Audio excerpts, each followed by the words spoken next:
Assalamualaikum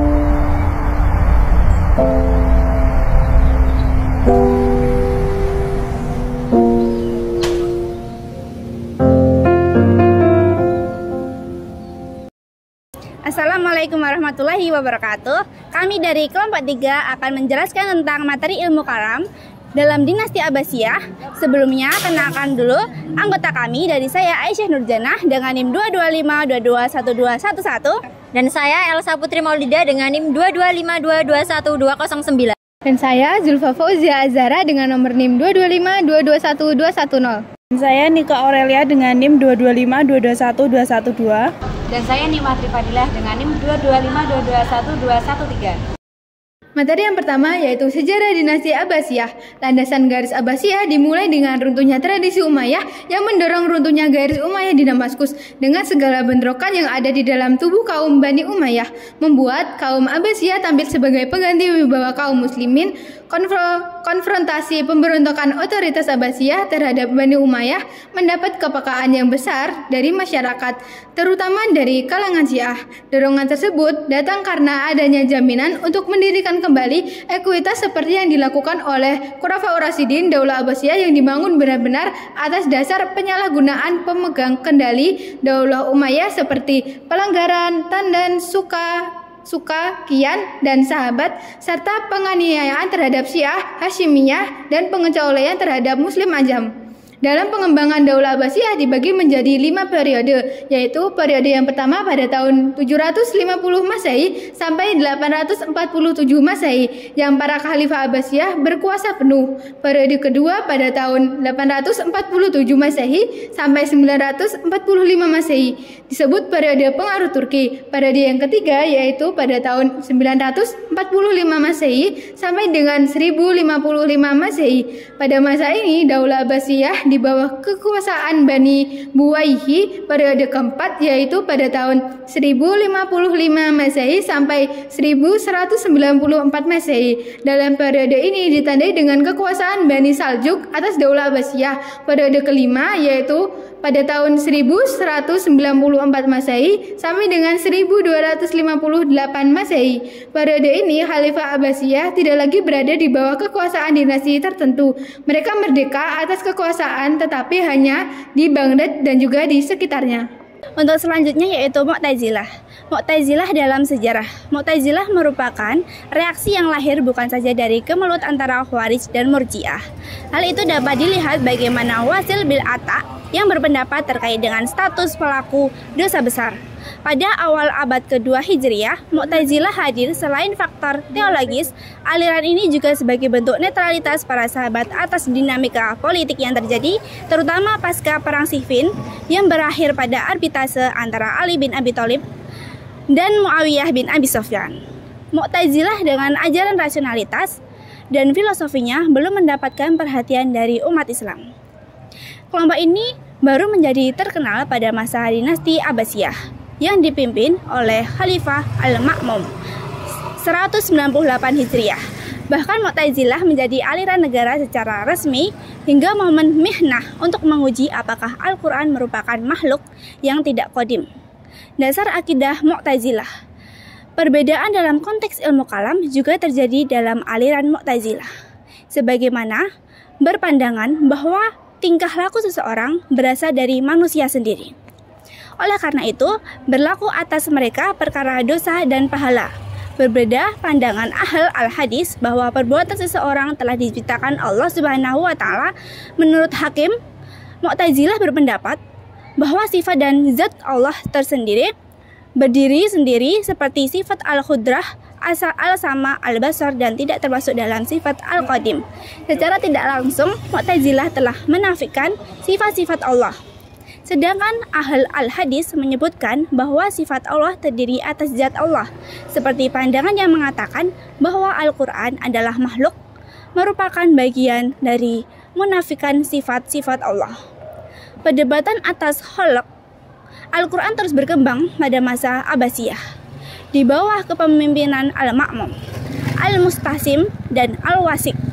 Walaupun para ahli hadis tetap pada pendapatnya yang mengatakan bahwa Al-Quran bersifat al-qadi.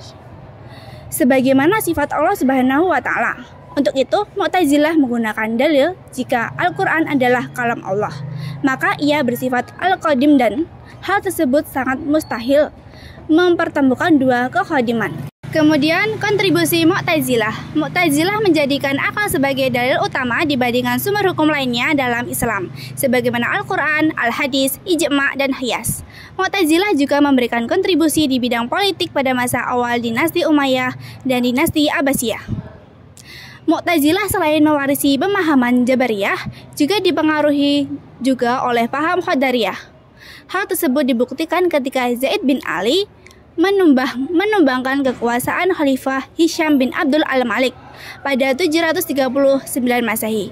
Adapun argumentasi yang diutarakannya sejalan dengan Istiqad Qadariyah adalah segala sesuatu dapat diupayakan dan dicapai oleh usaha manusia sendiri, bukan berserah pada takdir yang telah Allah Subhanahu wa Ta'ala tentukan. Mu'tazilah memberikan dukungan pada dinasti Abbasiyah yang telah berhasil menaklukkan dinasti Umayyah. Hingga puncaknya, ketika Khalifah Al-Ma'mun belajar langsung pada tokoh penting Mu'tazilah seperti Sumamah bin Al-Ashraf, Yahya bin Al-Mubarak, Bashar bin Al-Ghiyas, dan Abu Hutyail bin Al-Alaf yang menjadikan paham Mu'tazilah berkembang dengan pesat. Oleh karena itu, setelah lingkup teologis, Mu'tazilah kemudian masuk dalam ranah-ranah politik, kekuasaan, dan terus berkembang pada ranah pendidikan, seperti perhatian besar dinasti Abbasiyah pada filsafat dan juga translatisasi kitab-kitab Yunani. Fase selanjutnya adalah masa perkembangan Mu'tazilah dimulai dari era Abu Ja'far bin Al-Mansur yang juga merupakan karib dekat Amr ibnu Ubaid, seorang tokoh Mu'tazilah. Selanjutnya pada masa Khalifah Harun al-Rashid, terutama ketika para tokoh Mu'tazilah memberikan pendidikan pada anak-anak khalifah untuk penegasan kedekatan dengan kekuasaan dan penguasa. Puncak kemajuan aliran Mu'tazilah ketika kekuasaan dipimpin oleh Al-Ma'mun. Selain seorang yang intelek, memiliki kecerdasan, cinta atas ilmu pengetahuan, sehingga memiliki Mu'tazilah sebagai aliran yang rasional dan liberal. Oleh karena itu, mazhab ini dikenal dengan aliran Baghdad. Lalu yang selanjutnya yaitu aliran Asy'ariyah. Aliran Asy'ariyah didirikan oleh Abu Al-Hasan Ali ibnu Ismail Asy'ariyah pada tahun 912 Masehi, yang sebelumnya merupakan pengikut Mu'tazilah. Kemudian keluar setelah tidak menemukan jawaban yang memuaskan tentang jawaban masalah mukmin, kafir, dan anak kecil di hari penghisapan dari gurunya Al-Jubai. Pada awalnya, kemunculan aliran ini merupakan respon terhadap ajaran-ajaran aliran Mu'tazilah. Sebagai penentang Mu'tazilah, aliran ini berpendapat bahwa Allah mempunyai sifat. Allah bukan pengetahuan, tetapi yang maha mengetahui. Pada periode keempat dinasti Abbasiyah, pada saat itu kekuasaan sebenarnya adalah Kesultanan Seljuk. Paham Asy'ariyah menjadi madhab teologi yang legal bagi negara diperkuat dengan lahirnya seorang teologi muslim terbesar dan pendukung Asy'ariyah yang lahir pada masa ini. Dia adalah Abu Hamid Al-Ghazali. Pada tahun 1558 Al-Ghazali menegaskan keberadaan dan peran kelompok ini dengan menulis karya yang monumental, yaitu Ihya Ulum ad-Din. Buku ini yang terdiri dari 4 jilid ini adalah buku yang sangat berpengaruh dan menjadi buku pegangan dunia Islam sampai sekarang.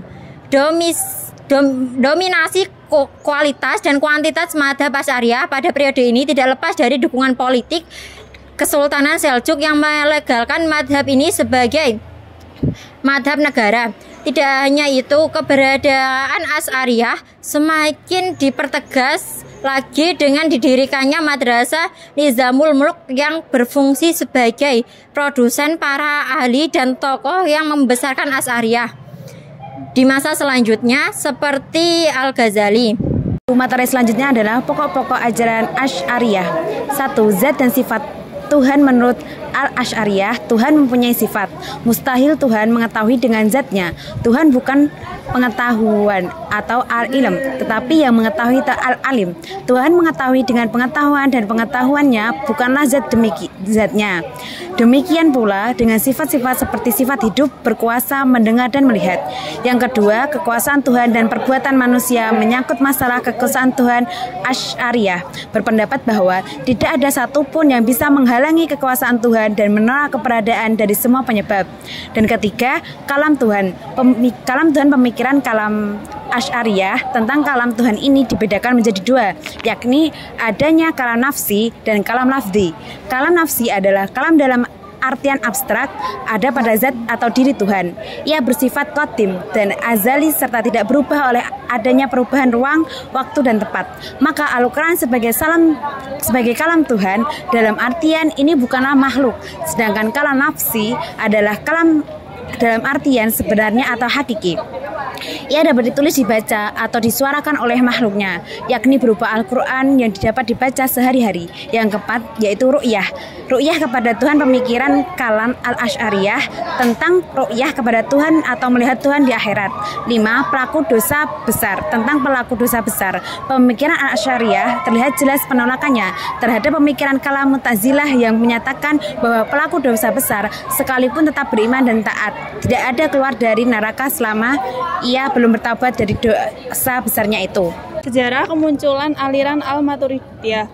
Perbincangan tentang persoalan yang menyangkut prinsip-prinsip dasar ajaran Islam yang mencapai puncaknya pada abad ke-2 dan ke-3 Hijriah, abad ke-8 dan ke-9 Masehi telah menggiring para ulama kepada penggunaan argumen-argumen rasional dalam membahas tentang Tuhan dan hubungannya dengan manusia dan alam semesta.